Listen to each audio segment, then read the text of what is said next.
皆さん、こんにちは。みーさチャンネル資格ハンター編です。最新の英語ニュースを読み上げますので、英語の試験勉強やスキルアップにご活用ください。Russia halts gas supplies to Poland, Bulgaria. April 27, 2022, 5:50 a.m. Update April 27, 2022, 5:58 p.m. VOA News.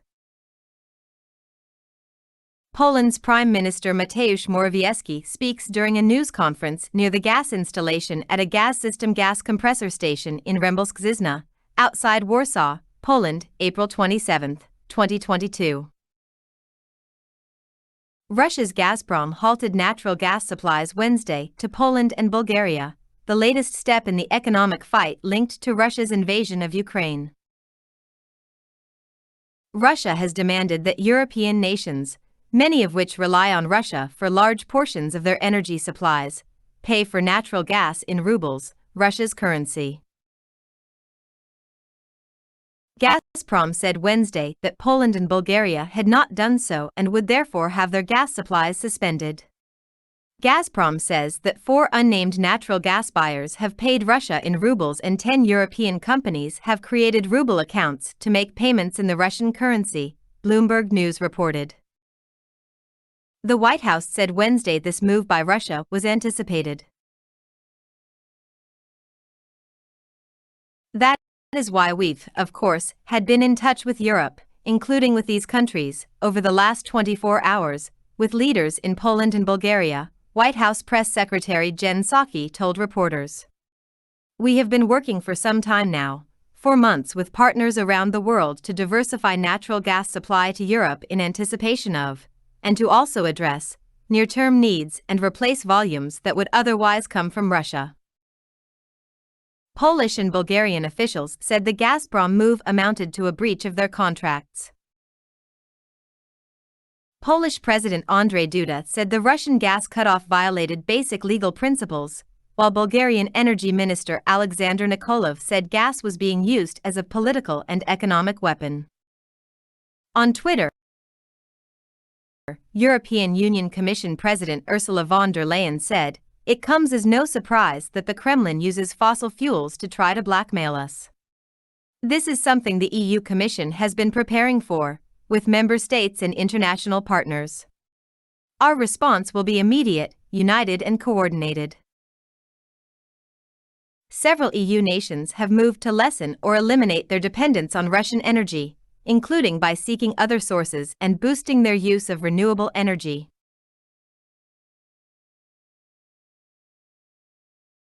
Meanwhile, Russia's defense ministry said Wednesday its forces carried out missile strikes overnight that destroyed 59 targets in Ukraine, including hangars with a large batch of foreign weapons and ammunition sent by the United States and European countries to aid Ukraine's military.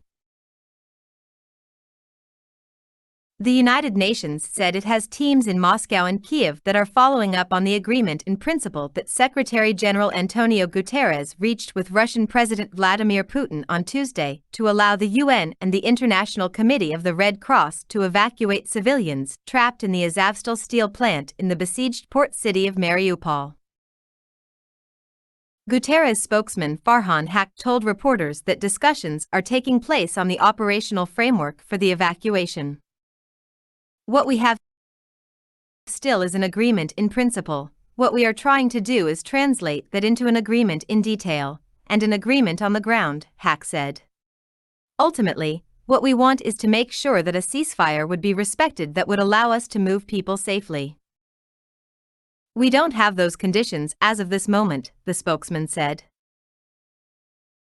The United States and its allies signaled Tuesday they are moving swiftly and powerfully to support Ukrainian forces and escalate pressure on Russia's economy. See also: U.S. allies ramping up support for Ukraine.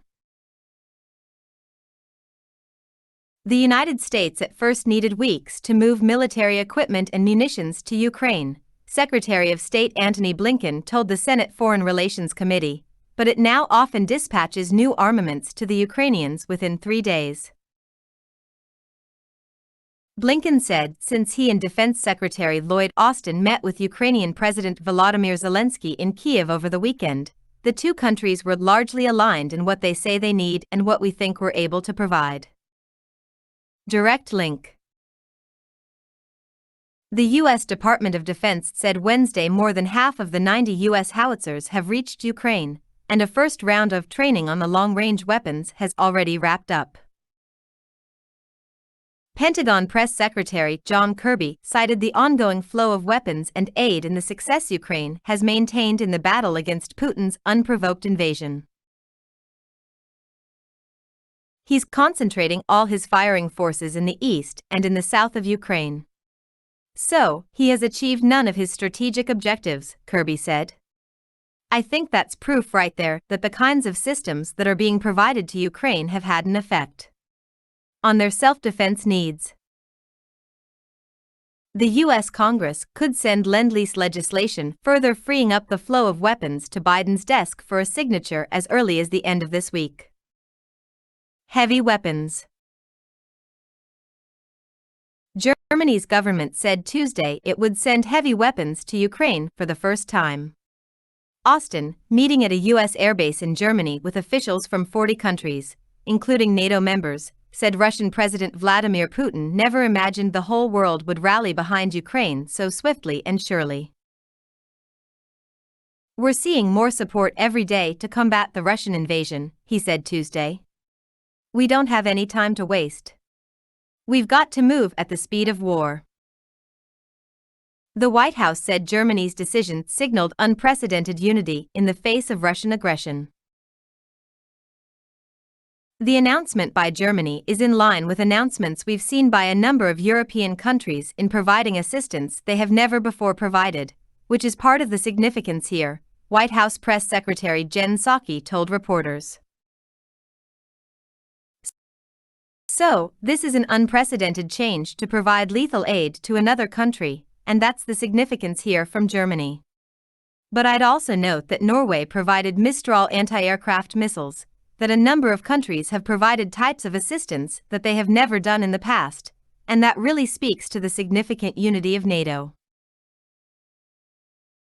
U.S. Secretary of Defense Lloyd Austin delivers a press conference after a meeting with members of a Ukraine security consultative group at the U.S. airbase in Ramstein, Germany, April 26, 2022. Defense Secretary Austin said allies supporting Ukraine would meet monthly to coordinate further aid. As he opened the talks, he said the aim was to help Ukraine to win the fight against Russia's unjust invasion and to help build up Ukraine for tomorrow's challenges. Austin also rebuked Russian Foreign Minister Sergei Lavrov for suggesting that the war could evolve into a nuclear conflict between Russia and the West. We certainly will do everything in our power to make sure it doesn't spin out of control, Austin said.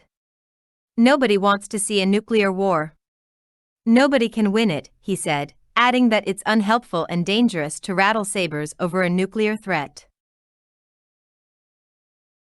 Austin's appeal to allies for more help for Ukraine came a day after he said the U.S. objective in supporting Ukraine was to leave Russia with a weakened military. He described Russian casualties so far as pretty substantial, with some military analysts saying as many as 20,000 Russian troops have died. Moscow accused the West of carrying out a proxy war against Russia by sending more munitions to Ukraine and warned of a considerable risk that the fighting could evolve into a nuclear conflict.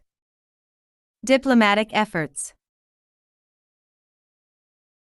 United Nations Secretary-General Antonio Guterres met Tuesday in Moscow with Putin and Lavrov in an attempt to broker a ceasefire agreement, even as Russia launched new attacks on eastern and southern Ukraine. Guterres then headed to Ukraine, stopping first in Poland to meet with that nation's president in a city along the Ukrainian border used as a base for American troops and humanitarian efforts.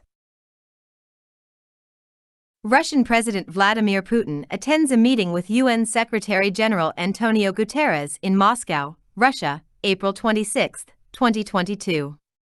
Sputnik/Vladimir Ostapkovich/Kremlin via Reuters.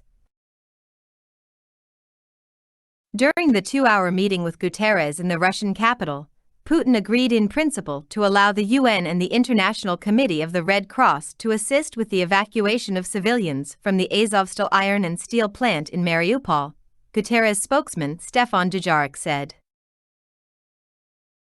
The UN chief said that while Russia and the UN had different interpretations of what's happening in Ukraine, there was still the possibility for a serious conversation about working to minimize suffering and end the war as soon as possible. Also on Tuesday, State Department spokesman Ned Price said American diplomats have taken concrete steps to re-establish a U.S. diplomatic presence in Ukraine. I can confirm that the deputy chief of mission and members of the embassy team traveled to Lviv, Ukraine, today, where they were able to continue our close collaboration with key Ukrainian partners, he said.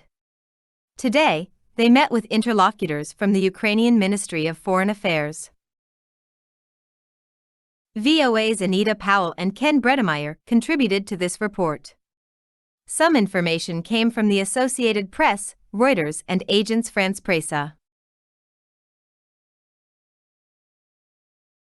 以上で、今回のミーサチャンネルは終了です。最後までご視聴いただきまして、ありがとうございました。よろしければ、高評価とチャンネル登録をよろしくお願いします。